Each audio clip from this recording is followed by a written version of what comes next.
Maths 2માં મહાવરા સંગ્રહ 3.3 આપણે જોઈ લીધું છે. હવે આગળ જોઈએ. વર્તુળ અને બિંદુ, વર્તુળ અને રેખા, એમાં એક ખાસ કરીને સ્પર્શક, એના પરસ્પર સંબંધ દર્શાવતા કેટલાક ગુણધર્મો આપણે જોઈ લીધા. હવે વર્તુળ અને ખૂણા સંબંધિત કેટલાક ગુણધર્મો આપણે જોવાના છે. કૃતિ જોઈએ. પહેલી કૃતિ પર ધ્યાન આપો. સી કેન્દ્ર ધરાવતું એક મોટું વર્તુળ દોરો. આકૃતિમાં દર્શાવ્યા મુજબ જીવા એ બી દોરો. સી કેન્દ્રવાળું એક વર્તુળ દોરીને આપણે જીવા એ બી દોરવાની છે. ત્યાર પછી કેન્દ્રીય કોણ એ સી બી દોરો, એટલે કેન્દ્રીય કોણ દોર્યો આ એ સી બી. જીવા એ બી વડે તૈયાર થતા ગુરુચાપ પર, ગુરુચાપ એટલે આ ઉપરનો આવશે ગુરુચાપ, જે તરફ કેન્દ્ર હોય એ ગુરુચાપ, તો એ ગુરુચાપ પર બિંદુ ડી લો. અને લઘુચાપ એટલે નીચેની તરફ છે, તો ત્યાં આગળ બિંદુ ઈ લો. હવે આપણને શું કીધું છે? ખૂણો એ ડી બી, એટલે આ ખૂણો એ ડી બી આપણને માપવા કીધો. અને બીજો આપણને જે આપણે પહેલાં જ કેન્દ્રીય કોણ બતાવ્યો ખૂણો એ સી બી, એ આપણને માપવા કીધા. અને એની તુલના તમે કોણ માપક લઈને બહુ ઇઝીલી તમારી ચોપડીમાં માપી શકો છો. એનું રિઝલ્ટ આપણે પછી જોઈએ. પછી બીજું શું કીધું, જેટલી પણ બાબત કરવા કીધી છે એ જોઈ લઈએ. પછી નંબર 2માં ખૂણો એ ડી બી અને ખૂણો એ બી. એ ડી બી એટલે આ ઉપરનો જ ખૂણો, અને એ બી એટલે અહીંયા આગળ આ નીચેનો, તો એ બી આ બેને માપવા કીધા. પછી તમારા સામેના પેજ પર જુઓ, પાના નંબર 65 પર ત્રીજું શું માપવા કીધું છે? ચાપ એ ડી બી પર, ચાપ એ ડી બી એટલે આ ઉપરનો ગુરુચાપ, આ ગુરુચાપ પર કયા કયા બિંદુઓ લેવાના છે? એફ જી એચ, એટલે કે એક એફ લેવાનો છે, જી લેવાનું છે અને એચ, આવા બિંદુઓ લીધા. હવે એ લીધા પછી આપણને ખૂણો એ એફ બી, એ એફ બી એટલે અહીંથી આપણે જોડવું પડે કોની સાથે? એફ સાથે. તો આ એ એફ અને બી છે એટલે એની સાથે આ બી, એફ બી તૂટક રેખાથી બતાવ્યો. પછી એ જી બી, એ જી બી એટલે એને જી સાથે જોડો અને બી સાથે. અને પછી એની સાથે ત્રીજો ખૂણો કીધો છે એ એચ બી, ત્રીજો આપણે લેવાનો છે એ એચ બી. તો અહીંયા એચ સાથે જોડો, એ એચ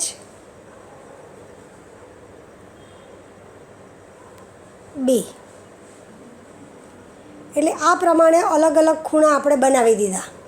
હવે એના માપ શોધવા કીધા, એટલે કયા કયા? ખૂણો એ ઈ બી આ ઉપરનો, પછી ખૂણો એ જી બી એટલે આ બીજો બ્લુ કલરવાળો, અને ત્રીજો એ H B dot dot dot, એટલે એવા ઘણા બધા, પણ આ 3 કીધા છે એટલે એ એચ બી એટલે આ પર્પલ કલરવાળો.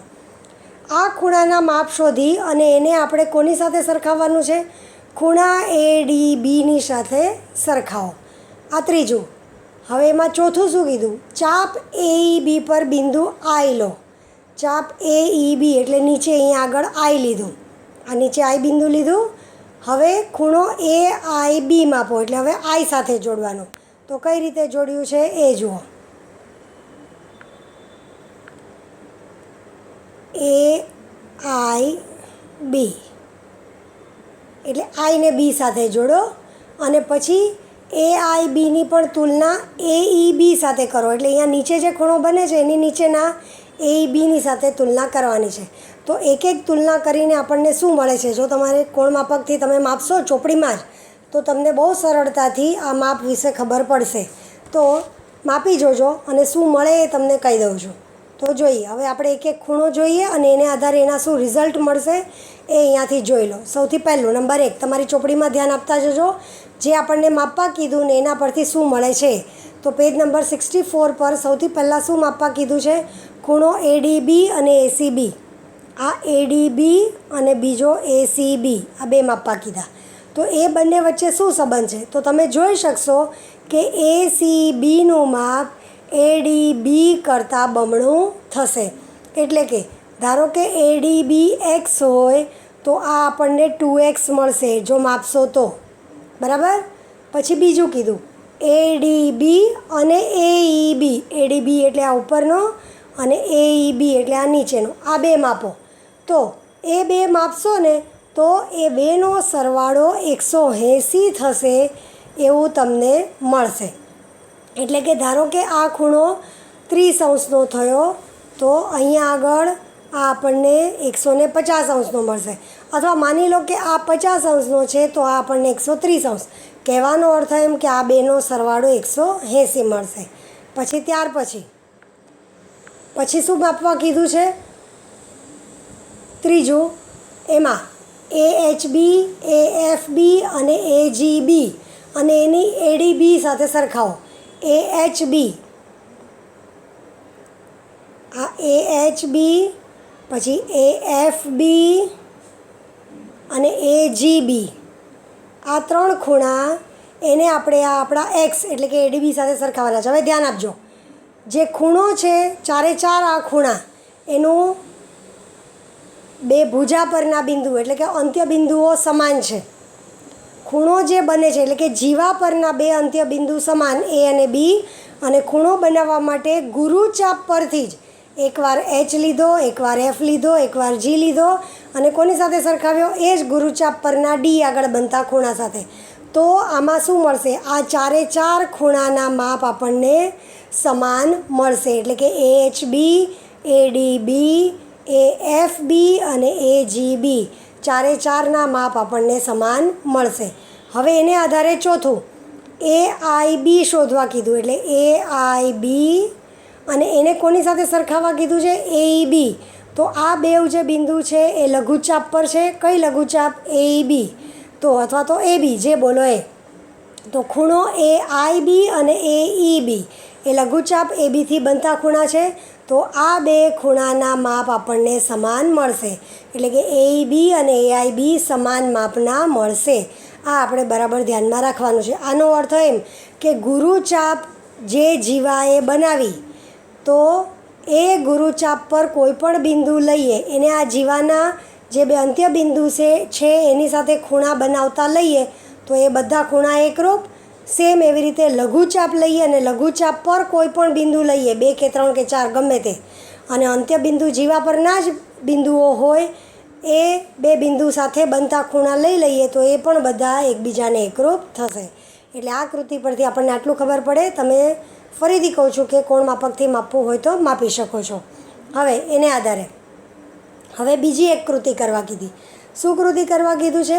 કે આકૃતિમાં દર્શાવ્યા પ્રમાણે સી કેન્દ્રવાળું એક મોટું વર્તુળ દોરવાનું અને એમાં રેખ PQ વ્યાસ દોરો. એટલે કે હવે આપણે સી કેન્દ્રવાળું વર્તુળ દોરીને વ્યાસ એટલે તમને બધાને ખબર છે કેન્દ્રમાંથી પસાર થાય, તો PQ વ્યાસ દોર્યો. હવે આ વ્યાસને લીધે વર્તુળના 2 ભાગ થઈ જશે અને એને આપણે શું કહીએ છીએ? અર્ધવર્તુળ. એટલે કયા કયા થશે? 2 અર્ધવર્તુળ લખીએ તો ચાપ PRS એક અર્ધવર્તુળ અને બીજું ચાપ PTQ આ બીજું અર્ધવર્તુળ. એને પણ આપણે ચાપ એમ કરીને જ બતાવીએ છીએ. આ 2 અર્ધવર્તુળ આપણને મળ્યા. હવે 2 અર્ધવર્તુળ પર આપણે અલગ અલગ બિંદુ લેવાના છે. કયા કયા લીધા? R, S અને T. હવે આપણે એને આધારે ખૂણા માપવાના છે. કયો કયો ખૂણો માપવા કીધો? PRQ એટલે કે વ્યાસના 2 બિંદુ લઈને, વ્યાસના 2 અંત્ય બિંદુ લઈને એનાથી બનતા ખૂણા. તો PRS માપવાનો છે. PRS નહીં, PRQ. પછી જે દોરીને આપ્યો છે PSQ, આ PRQ, પછી બીજો PSQ અને ત્રીજો આપણને કયો માપવા કીધો છે? PTQ એટલે અહીંયા આગળથી બનતો PTQ. આ 3 ખૂણા 3 અલગ અલગ કલરથી બતાવ્યા. આ ત્રણેયને માપવા કીધા છે. હવે ધ્યાન આપજો, આ શું આવશે? જે P અને Q છે એ બંને વ્યાસના અંત્ય બિંદુ છે અને તેનાથી બનતા 3 ખૂણા છે PRQ, PSQ અને PTQ. 3 ખૂણા અર્ધવર્તુળમાં છે અને વ્યાસના અંત્ય બિંદુથી બનતા ખૂણા છે. તમે કોણ માપક લઈને માપશો તો આ 3 ખૂણા એકરૂપ મળશે અને 3 ખૂણાઓનું માપ તમને 90° એટલે કે કાટખૂણા છે 3 ખૂણા એ મળશે. તો આ જે 2 કૃતિ આપણે જોઈ એ કૃતિને આધારે આપણને શું ખબર પડે છે એ ગુણધર્મ હવે આપણે જોવાના છે. પણ એ ગુણધર્મ જોવા માટે પહેલાં આપણે કોઈક સંજ્ઞાઓ એટલે કે કોઈ ખાસ બાબત કેવી રીતે બોલાય એની વ્યાખ્યા શું થાય એનો પરિચય લેવો જરૂરી છે. તો પહેલાં એ જોઈએ અને ત્યાર પછી આપણે આ જે બધા ખૂણા જોયા એટલે કે અર્ધવર્તુળમાં જોયા ખૂણા અને આગળ જે કૃતિ જોઈ એમાં એક જ ચાપ પર આવતા ખૂણા અને બીજી લઘુ ચાપ પર આવતા ખૂણા, તો એ બધાને શું કહેવાય, કેવી રીતે બોલાય એ જોઈએ. ત્યાર પછી એ ગુણધર્મ જોઈએ. તો હવે આગળ તો પહેલી સંજ્ઞા અંતર્ગત કોણ. હવે અહીંયા શું આપ્યું છે પહેલાં જુઓ, જે આપ્યું છે એ જુઓ પછી તમને બતાવું. અહીંયા જેટલું મેં ટીક કર્યું છે એ આખું લખવાનું છે, આકૃતિ અને આ બાજુનું પણ લખવાનું છે તમારે, એ ધ્યાન રાખજો. આકૃતિ 3.42માં સી કેન્દ્રવાળું એક વર્તુળ છે. ખૂણા પી ડી ક્યુનું બિંદુ ડી શિરોબિંદુ ડી વર્તુળ પર છે. ખૂણાની બાજુ જે ડીપી અને બીજી બાજુ ડી ક્યુ વર્તુળને બિંદુ એ અને બીમાં છેદે છે. તો હવે પહેલાં આટલું સમજી લો, પછી એ ખૂણાને શું કહેવાય એની વાત. પહેલાં જે આપ્યું છે એના ઉપર ધ્યાન આપો. સી કેન્દ્રવાળું વર્તુળ અને એક ખૂણો લીધો. કયો ખૂણો લીધો? ખૂણો પી ડી ક્યુ. તો એનું શિરોબિંદુ કયું થાય? ડી. તો એ ડી ક્યાં છે? વર્તુળ પર છે. અને પી ડી ક્યુ કેવી રીતે લીધો છે કે આપણે બે કિરણ લંબાવ્યા છે. તો કિરણ ડીપી એટલે આ કિરણ અને કિરણ ડી ક્યુ એટલે બીજું આ કિરણ, એ બંને કિરણ વર્તુળને કયા કયા બિંદુમાં છેદે છે? બિંદુ એ અને બી. તો આ ખૂણાને એટલે કયો ખૂણો? તમે પી ડી ક્યુ ખૂણો બોલો કે એ ડી ક્યુ એ ડી બી ખૂણો બોલો. આ ખૂણાને વર્તુળમાં અથવા ચાપમાં અંતર્ગત થયેલો કોણ. કેવો ખૂણો? અંતર્ગત થયેલો કોણ એટલે કે અંતર્ગત કોણ કહેવાય છે. વર્તુળમાં કે ચાપમાં? તો કઈ ચાપમાં? તો જુઓ, અંતર્ગત એટલે એની અંદર. તો કઈ ચાપ? તો તમને એ ચાપનો કલર અલગ લઈને બતાવું એટલે ખબર પડે. ચાપ એ ડી બી. આ ચાપમાં ખૂણો એ ડી બી. એટલે ચાપ બોલો તો આ આખી ચાપ કહેવાય અને ખૂણો બોલો તો આ ખૂણો. તો ખૂણો એ ડી બી અથવા તો ખૂણો પી ડી ક્યુ એ ચાપ એ ડી બીમાં અંતર્ગત કોણ છે એમ કહેવાય છે. ફરીથી ધ્યાન આપજો. આ ચાપ પર જ એક આવેલું બિંદુ અને ચાપના અંત્ય બિંદુઓથી બનતો આ ખૂણો. તો એ ખૂણો આ ચાપમાં અંતર્ગત એટલે ખૂણો એ ડી બી એ કઈ ચાપમાં? ચાપ એ ડી બીમાં અંતર્ગત છે એમ કહેવાય. હવે આના પછીનું જે આપણે જોવાનું છે એ આંતરિક ચાપ, એ આ આકૃતિ પરથી પહેલાં તમને બતાવી દઉં, પછી એ મુદ્દો જોઈએ. હવે આ ખૂણો ચાપ એ ડી બીમાં અંતર્ગત એટલે એની અંદર આવેલો છે. અંદર એટલે કેવી રીતે? શિરોબિંદુ ખૂણાનું એ ચાપ પર એટલે કે વર્તુળ પર હોવું જોઈએ. ધારો કે અહીંયા આગળ કોઈ એક બિંદુ આપ્યું ઈ, તો ખૂણો એ ઈ ક્યુ ચાપ એ ડી બીમાં અંતર્ગત કહેવાશે નહીં, કારણ કે બિંદુ ઈ ચાપ પર કે વર્તુળ પર નથી. એ ધ્યાન આપજો. પણ હવે હું જે બતાવું છું એ જુઓ. ચાપ એ બી, બે અક્ષરે બોલીએ એટલે લઘુચાપ થાય. તો ચાપ એ બીને ખૂણા એ ડી બીની આંતરિક ચાપ કહેવાય છે. કેવી કહેવાય? આંતરિક. એટલે કે ખૂણો એ ડી બી ચાપ એ બી આંતરે છે. આંતરે છે એટલે એની અંદર આવી ગઈ. તો ખૂણાના આંતરભાગમાં ચાપ છે. પણ આંતરભાગ એટલે કેવું? ગમે તે જગ્યાએ નહીં. ખૂણાની આ ચાપ, ખૂણાના શિરોબિંદુઓ એટલે કે બે બાજુ પરના શિરોબિંદુઓ એ આ ચાપના અંત્ય બિંદુઓ હોવા જોઈએ. તમને બરાબર સમજાતું હશે કે ચાપ એ ડી બીમાં ખૂણો એ ડી બી અંતર્ગત છે અને ચાપ એ બી એ ખૂણા એ ડી બીની આંતરિક ચાપ છે એમ કહેવાય. તો હવે આપણે આંતરિક ચાપ વિશે જોઈએ, અથવા ફરીથી તમને બતાવું કે ચાપ એ બી ખૂણા એ ડી બીની આંતરિક ચાપ છે એમ કહેવાય. એટલે કે જે ચાપના બેઉ અંત્યબિંદુ ખૂણાની એક એક ભુજા પર હોય અને બાકીના બધા બિંદુ, જો ચાપ એડીબી બોલીએ તો પણ એ અને બી ખૂણાની ભુજા પર જ છે, પણ બાકીના બધા બિંદુ ચાપ પરના એ ક્યાં છે? ખૂણાના આંતરભાગમાં છે. ત્યારે એ ચાપને ખૂણાની આંતરિક ચાપ કહેવાય છે. તો હવે નેક્સ્ટ પેજ પર જઈએ, તમારી ચોપડીના પેજ નંબર 66 પર જઈએ. આંતરિક ચાપ બરાબર ધ્યાન આપજો, આ મુદ્દા આપણે બરાબર ધ્યાનથી જોવાના છે. હવે આ જે આકૃતિ છે આંતરિક ચાપ, પહેલાં તો બધી આકૃતિ પર ધ્યાન આપો, સમજી લો, પછી બતાવું છું. પહેલાં એની નીચેની વ્યાખ્યા, 6 આકૃતિ આપી છે. શું કીધું નીચે? દરેક આકૃતિમાં ખૂણા એબીસીના આંતરભાગમાં આવતા વર્તુળ ચાપને ખૂણા એબીસીનો આંતરિક ચાપ કહેવાય. દરેક 6 આકૃતિમાં ખૂણો એબીસી આપ્યો છે અને એના આંતરભાગમાં જે ચાપ આવતો હોય તેને ખૂણા એબીસીનો આંતરિક ચાપ કહેવાય છે. એટલે ખૂણા એબીસીના આંતરભાગમાં, તો દરેક આકૃતિમાં પહેલાં જોતા જઈએ. પહેલાં દરેકમાં બતાવું, પછી એક એક સમજાવું છું. એટલે કે આંતરિક ચાપના અંત્યબિંદુ વર્તુળ અને ખૂણાના છેદનબિંદુ હોય છે. જે આંતરિક ચાપ હોય એના 2 અંત્યબિંદુ કોના છેદનબિંદુ હોય? વર્તુળના અને તે ખૂણાના. અને ખૂણાની દરેક બાજુ પર ચાપનું એક અંત્યબિંદુ હોવું જરૂરી છે.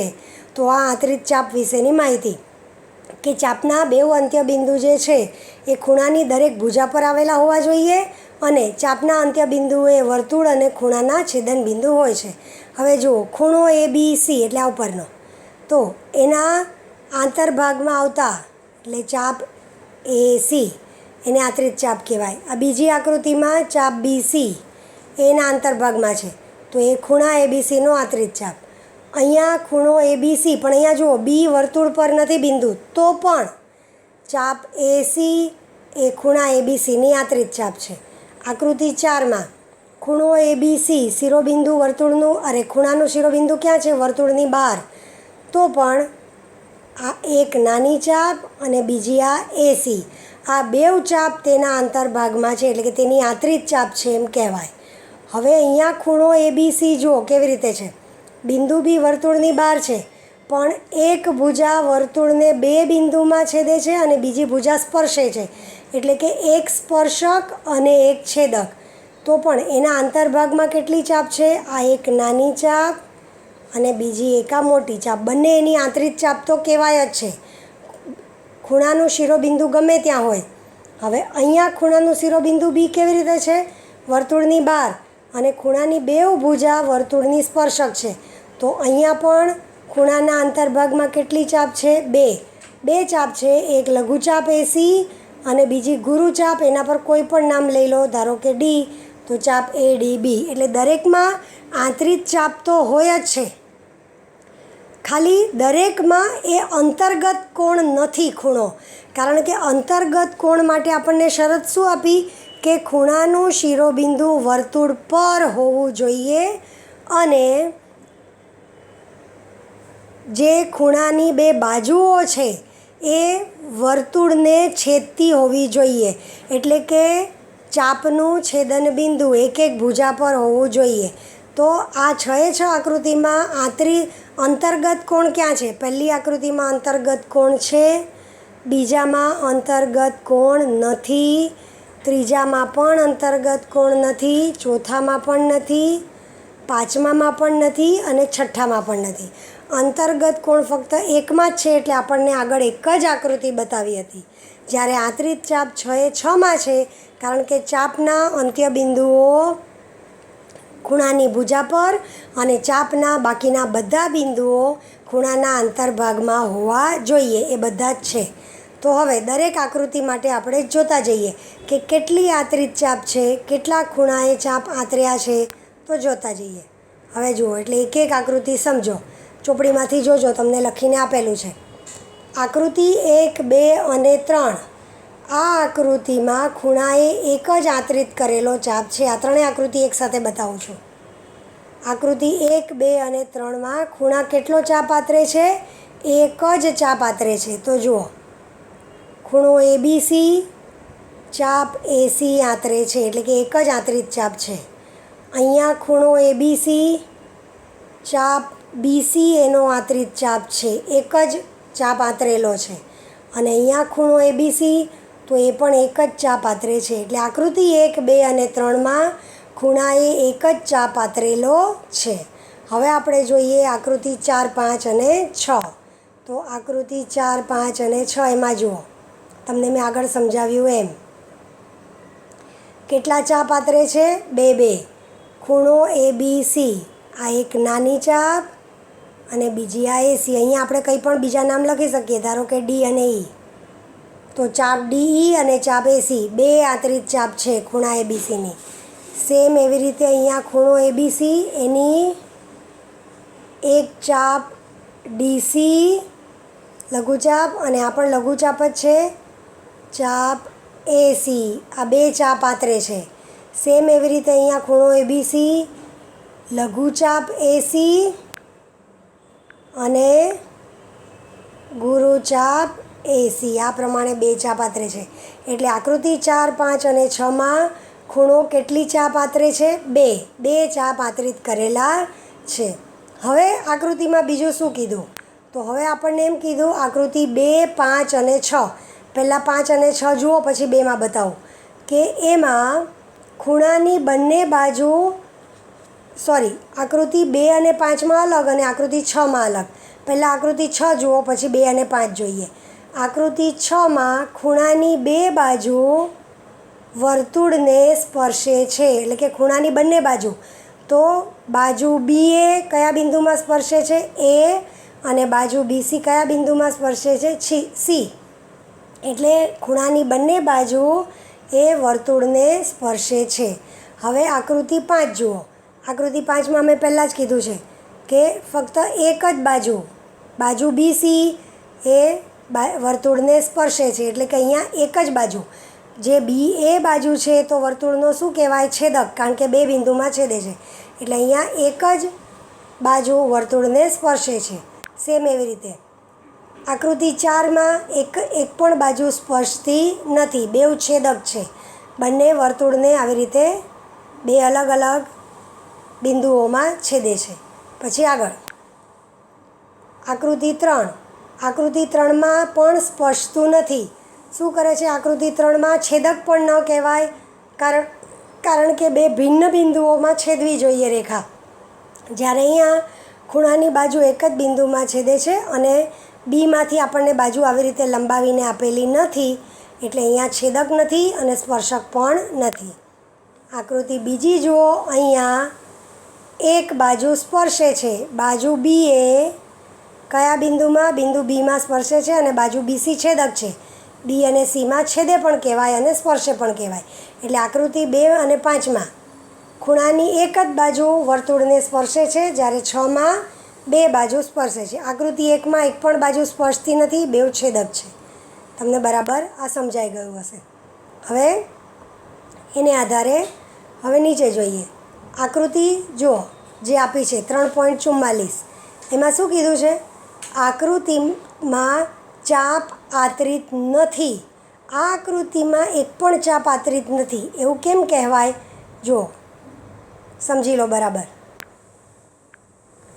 આ આકૃતિમાં ખૂણો બી એ એક પણ ચાપ આંતરતો નથી, કારણ કે ખૂણાની બાજુ આપી છે કઈ? બીસી. એમાંનું એક પણ બિંદુ ચાપનું બિંદુ નથી. બિંદુ બી ચાપનું બિંદુ નથી કે બિંદુ સી પણ ચાપનું બિંદુ નથી. એટલે અહીંયા એક પણ આંતરિક ચાપ કહેવાય નહીં, કારણ કે આપણી શરત શું હતી? ખૂણાની દરેક બાજુ પર ચાપનું એક અંત્ય બિંદુ હોવું જરૂરી છે. આકૃતિની નીચે જે 2 લીટી તમને હાઇલાઇટ કરીને આપી છે એની બીજી લીટીમાં કે ખૂણાની દરેક બાજુ પર ચાપનું એક અંત્ય બિંદુ હોવું જરૂરી છે.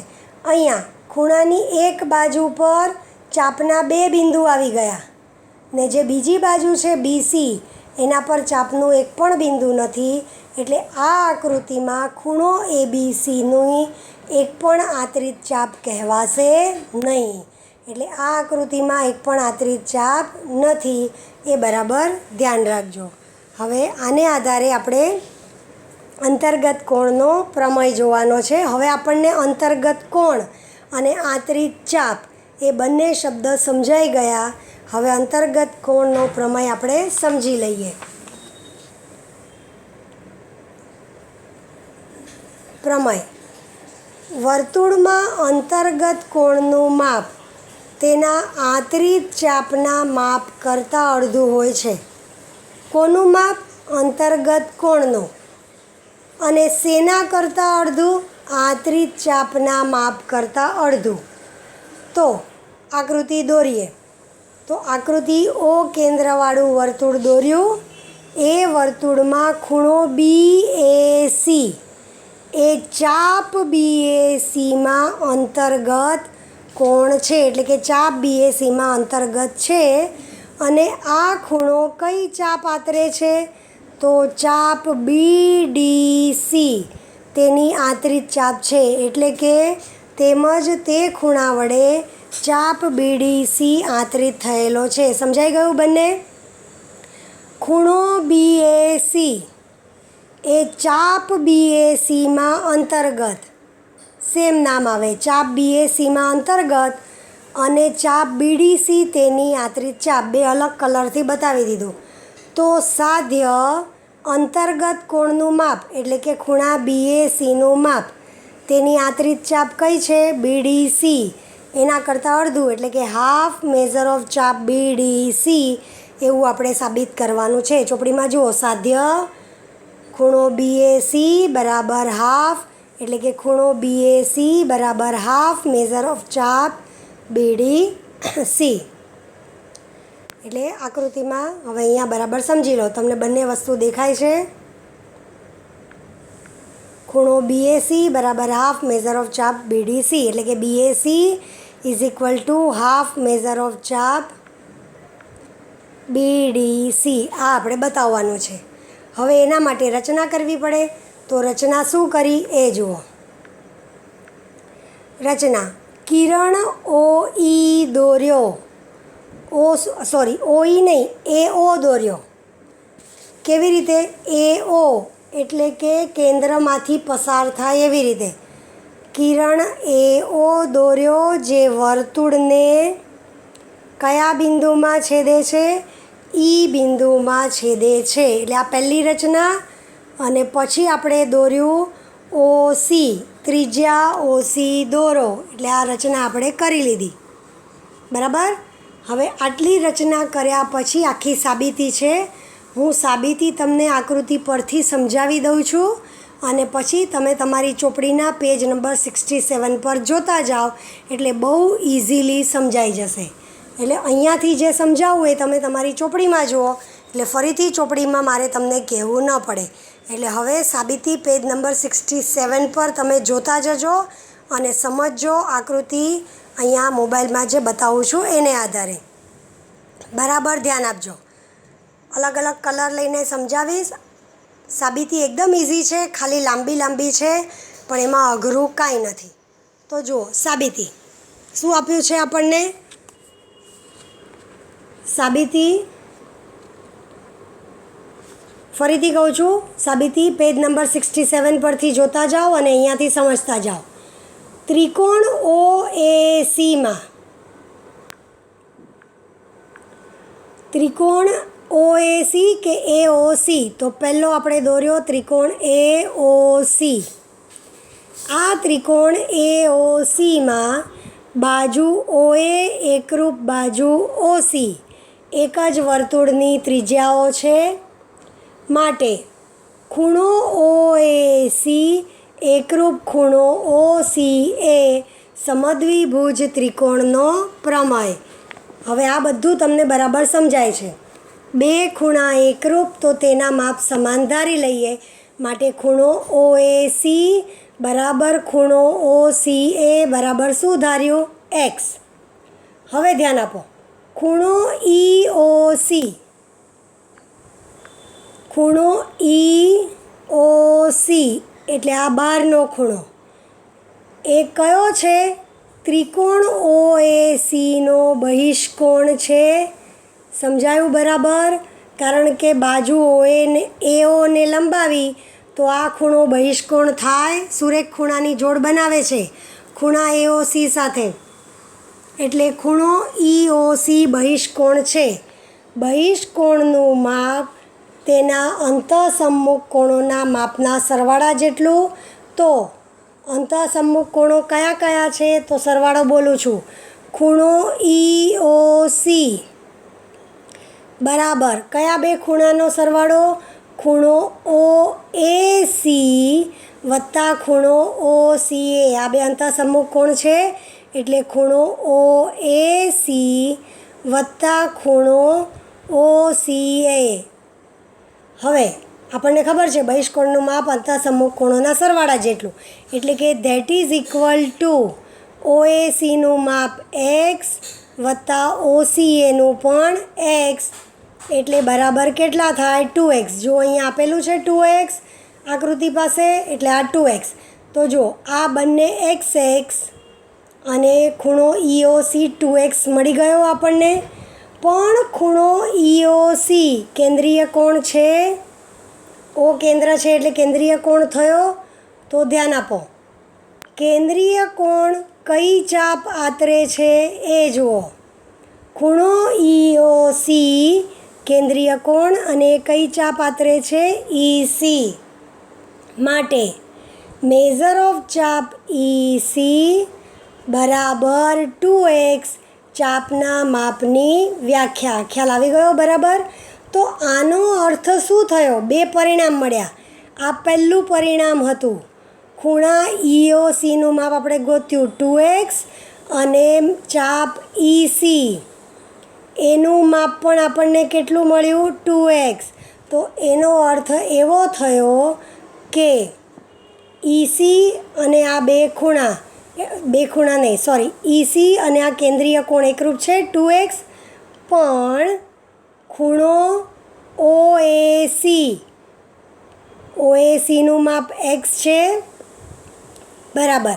હવે હું OAC લખું કે EAC એક જ છે?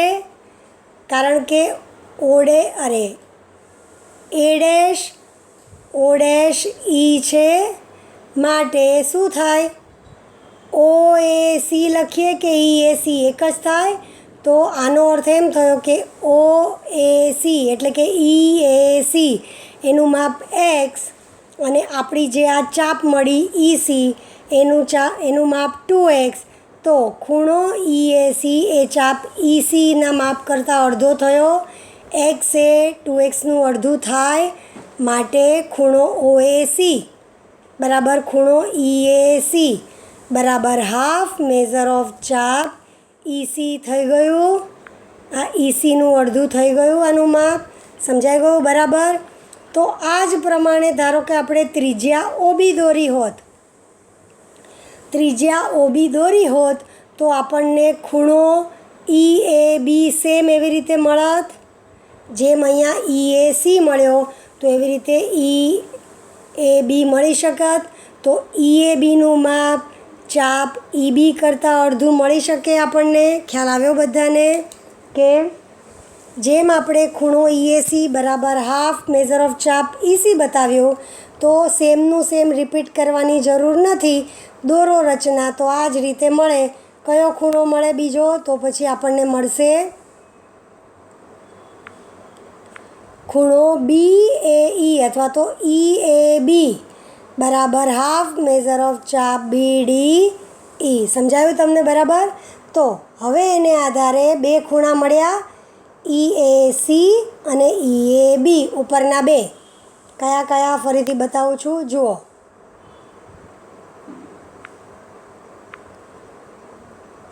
EAC અને EAB આ બે ખૂણા મળ્યા. તો હવે જુઓ બેવનો સરવાળો કરીએ. ડાબી બાજુ પર ખૂણો EAC વત્તા ખૂણો EAB બરાબર જમણી તરફ હાફ મેઝર ઓફ ચાપ EC વત્તા હાફ મેઝર ઓફ ચાપ BE. CE અને BE ગમે તે રાખો, બરાબર. તો ડાબી બાજુએ EAC વત્તા EAB એનો સરવાળો થઈને આખું BAC, અને જમણી તરફ હાફ કોમન લઈએ, હાફ બ્રેકેટમાં મેઝર ઓફ ચાપ EC વત્તા હાફ મેઝર ઓફ ચાપ BE. તો હાફ કોમન EC વત્તા BE બરાબર આપણને કઈ ચાપ મળી જશે? BEC. એટલે BEC લખીએ કે BDC એક જ, માટે ખૂણા BACનું માપ હાફ BDC જેટલું થઈ ગયું. બસ આજે આટલું રાખવાનું છે. હવે એને આધારે બીજી આકૃતિ નીચે છે એ તમને સમજાવું છું, એટલે એ સમજાવું ત્યાં સુધી તમારી ચોપડીમાં નીચેની આકૃતિ પર ધ્યાન આપો.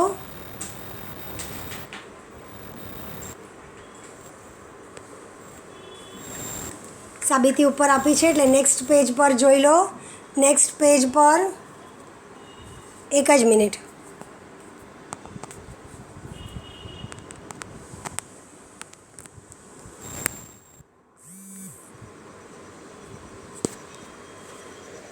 આકૃતિ જોઈ લો.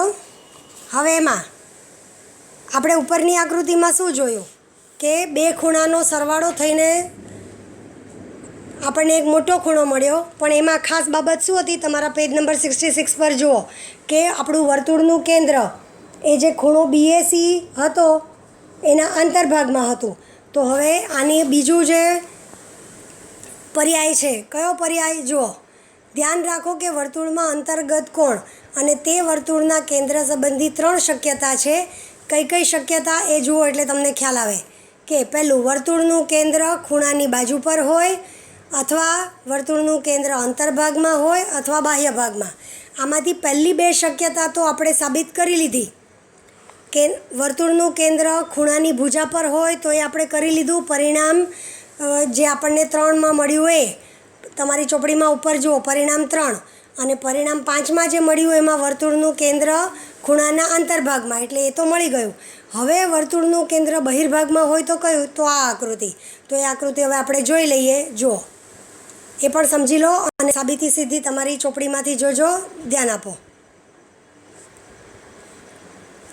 હવે અહીંયા આગળ આપણને ખૂણો BAC જ કીધો છે. ખૂણો BAC તો આપણે સાબિત કરવાનું છે સેમ. કઈ ચાપ આતરે છે? BC. એટલે કે એના પર આપણે D બિંદુ લઈ લઈએ તો આપણને BDC મળે, પણ લઘુચાપ છે એટલે આપણે BC રાખીએ. તો ખૂણા BACનું માપ ચાપ BC કરતાં અડધું. સેમ વસ્તુ આપણે સાબિત કરીને બતાવવાની છે. ફક્ત ધ્યાન શું રાખવાનું છે કે અહીંયા વર્તુળનું કેન્દ્ર ખૂણાના બહિર્ભાગમાં છે, તો અહીંયા પણ આપણે કિરણ AO દોરવાનું. સેમ રચના, કિરણ AO દોરીને એ વર્તુળને E બિંદુમાં છેદે. આગળની જેમ જ AO દોરો. હવે આપણે આગળનો પ્રમેય જે શીખ્યા એમાં આપણે પરિણામ 3 પર શું મળ્યું હતું? ખૂણો EAC.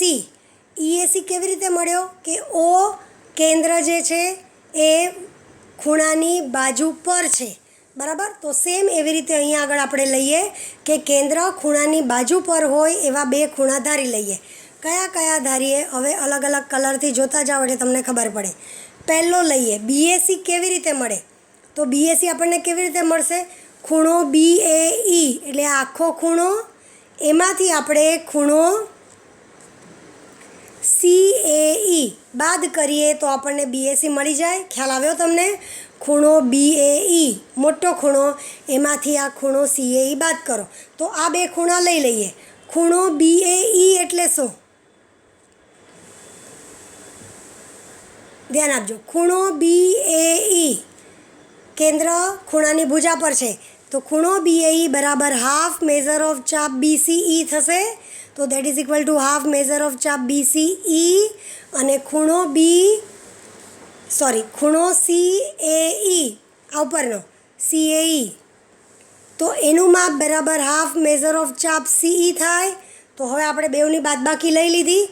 ખૂણો BAE ધ્યાન આપજો, ખૂણો BAE ઓછા ખૂણો CAE આ આપણે લીધું. કોના માપ માટે? BAC માટે. તો BAEનું માપ કેટલું મળ્યું આપણને? હાફ મેઝર ઓફ ચાપ BCE minus half measure of ચાપ CE. તો હાફ કોમન કાઢી લીધા તો કાઉન્સમાં કઈ કઈ ચાપ આવે BCE માઇનસ ચાપ CE. મેં ચાપ નથી લખ્યું, તમારી ચોપડીમાં છે.